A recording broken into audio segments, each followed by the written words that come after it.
नीचे आ जाओ यार, खुली जगह पे चले जी चले जी चले जी चले जी चले जी।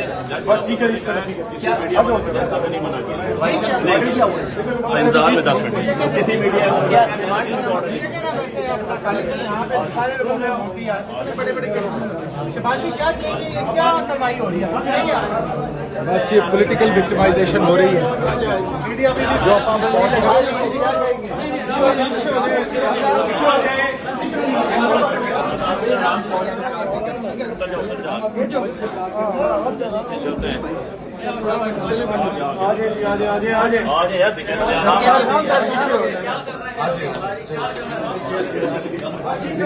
आगे निकले ना भाई, आप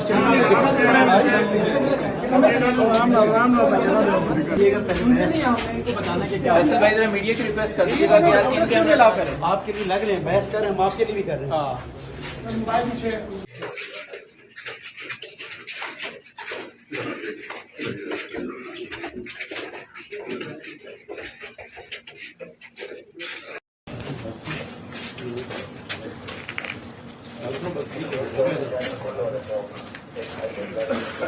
कितना पसंद आती है सर? आगे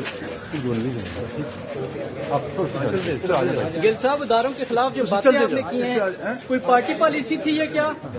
इदारे हमारी जान है, कभी इदारे के खिलाफ बात। डिमांड इन्होंने रात को जो इनके साथ करते रहे, डॉक्टर साहब के वेयर अबाउट हमें सुबह तक नहीं पता चले, इनको कहाँ से लेके आए, इनका मेडिकल कराया गया, उनके कपड़ों के ऊपर धब्बे खून के, उनको अपने जांचा में 15-20 मिनट मांगे, फोन इनके ले रहे हैं। हमारा जो अबडक्शन की एप्लीकेशन है वो थाना बनीकाना में है, उसको कोई रिसीव करने को तैयार नहीं है, जो जिस तरह से ब्रुटैलिटी हुई है। लेकिन जो भी कानून, हमने इनको कहा कि आप जुडिशियल भेजें ताकि फिर हम कानून के मुताबिक फर्दर कार्रवाई।